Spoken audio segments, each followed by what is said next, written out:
G'day everyone, I am Lucas from Aussie Gamers Express, and today I am taking a look at the super hyped PlayStation 4 exclusive that was the talk of the town before its release. The team that brought us Sunset Overdrive has been hard at work for the past few years putting together what we all hoped would be a Spider-Man game worth playing. Previous iterations of this kind of game led me to be highly skeptical that this one would be any good.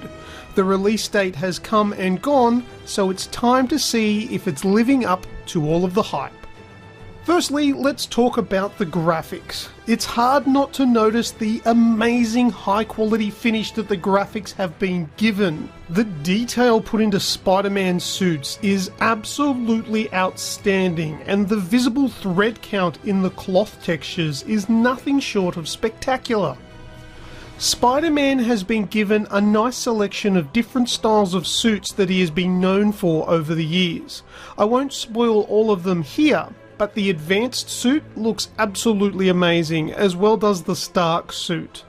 Unlocking all of them is exciting, waiting to see what's next, so I won't spoil that and I won't show you the rest of them now. Spider-Man, if you don't already know, is set in New York City, and as with most games that are set in real-world locations, it's easy to be picky with realism and accuracy. While I am no authority on what New York really looks like, simply because I've never actually been there, I feel that I'm adequately versed in what a digital city should look like. This version of New York City looks and feels alive and is the most realistic representation of a real-world city that I have ever seen in an open-world action video game. On that note though, the graphics achieved here have absolutely blown me away. It must be reiterated that the character faces are the most detailed and visually pleasing that I have ever seen in an open world game. Spider-Man has managed to cram in graphics that I would expect from a linear style scripted video game such as Uncharted 4 or The Order 1886.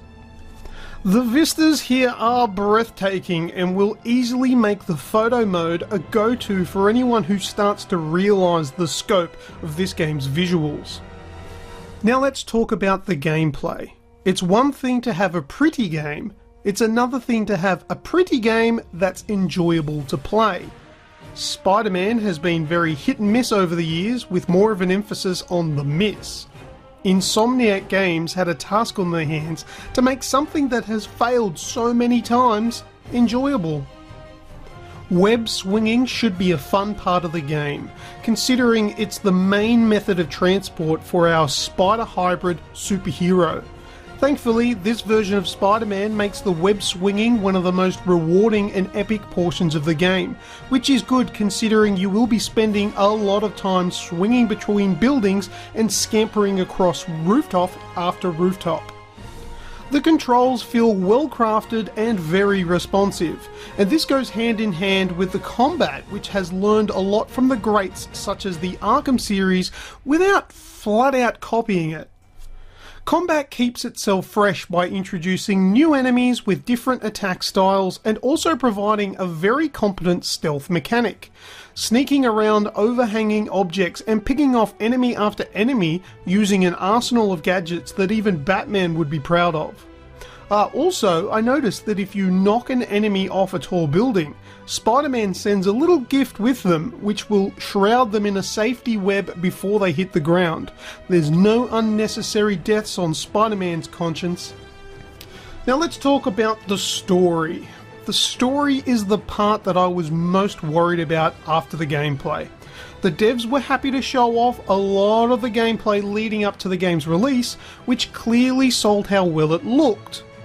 But nothing would sour my experience more than a flat, meaningless story that I could well forget. The first thing that I was happy with was how they avoided telling another origin story for Spider-Man. By now, with all the previous games and movies out there, most will know how Spider-Man became Spider-Man.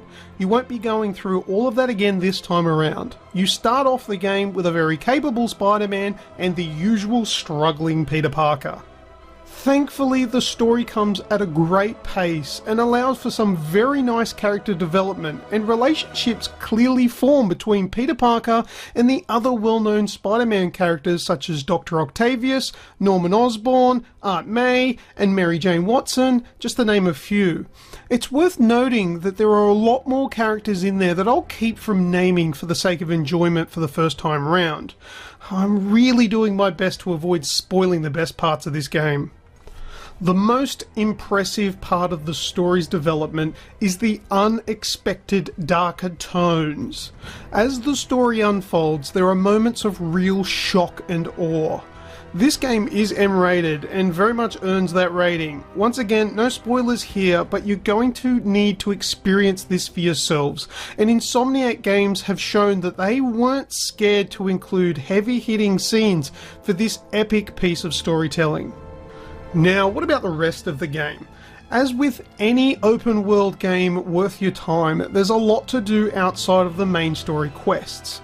There are a plethora of collectibles littering New York, not to mention side missions from select characters which will show you some background stories, which is really nice.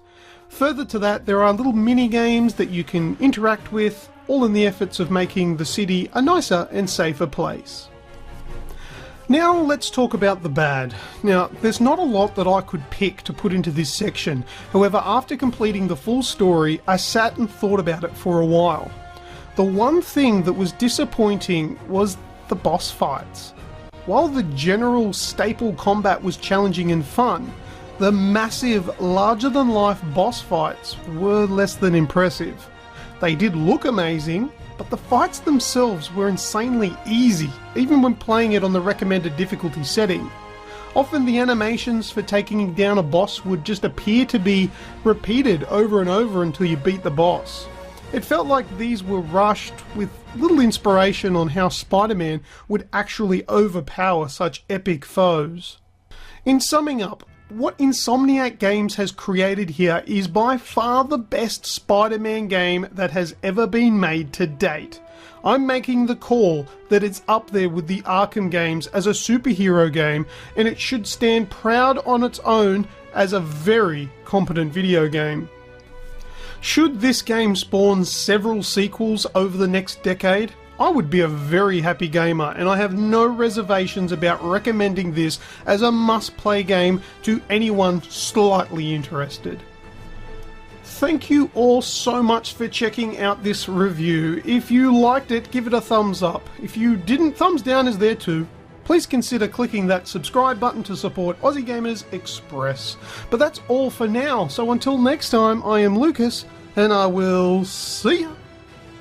Oh, one last thing I forgot to mention. You also get to play this game as